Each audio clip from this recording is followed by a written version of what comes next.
दुल्ही बतावे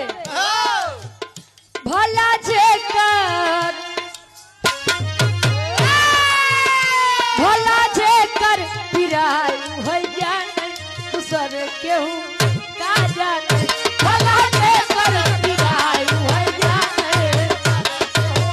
का जाने भला जेकर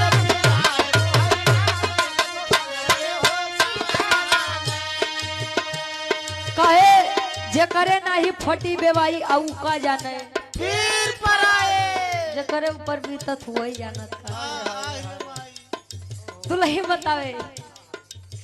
सासू न जाने ननदियो न जाने सासू न जाने न जाने सासू न जाने ननदियो न जाने। और हमारे बड़े भाई मनीष भाई लगातार सम्मान कर रहे बा। अच्छा घरे से सोच के आए रहे रुचि आवत है ये पुनः हजारों हजार रुपए का सम्मान मनीष भाई जी के द्वारा आशीर्वाद के चारी नहीं के फरमाइश रही दुल्ही कहे सासू न जाने जाने जाने जाने जाने ना जाने आई ननदियो न जाने आई माई रे कहे जे करे ऊपरा बीते हुई जाने दूसर केहू जे करे ऊपरा बीते हुई जाने दूसर केहू का जाने जे करे ऊपरा बीते हुई जाने दूसर केहू कहे जे करे ऊपरा बीते हुई जाने गुरुजी जे करे ऊपरा बीते हुई जाने हां जेकर पर बीता जाए लागे ला डरी लागे ला डरी लागे ला हो लागे ला डरी लागे ला डरी लागे ला हो लागे ला डरी लागे ला डरी लागे ला डरी लागे ला डरी लागे ला हो कैसे में आई बोलो मरौरी से कैसे में आई बोलो मरौरी से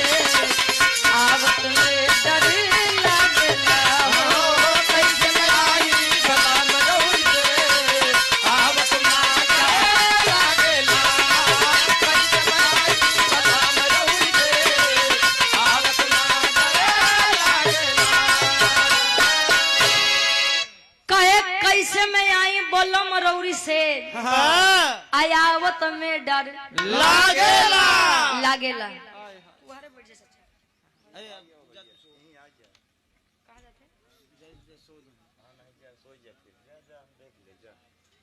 राम राज यादव हमरे गार्जियन जी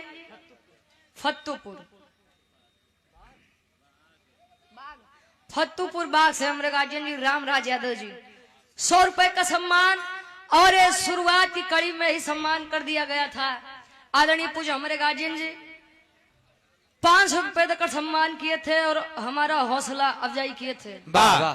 खासकर हौसला बढ़ावे खातिर आपके तना दूरी से आया तहे दिल से धन्यवाद बा स्वागत बा सम्मान बा या मंच के माध्यम से ई तमान गुरु जी समझे खातिर बुझे खातिर बिटिया मंच के माध्यम से बीड़ा वदनी सरस्वती माई से अरदास करे फरियाद करे संसार में अगर असली भगवान कोई है तो हमारे माता और पिता होते हैं कहे माता पिता न होते हम न होते आप न होते ये पूरा संसार न होता और माता पिता के बाद एक माई ऐसा भी होती है जिसे हमारी माँ भी माँ कहती है और आपकी भी माँ उन्हें माँ ही कहती है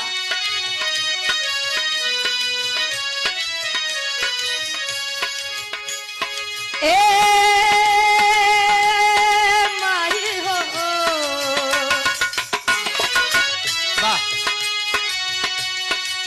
मैया हो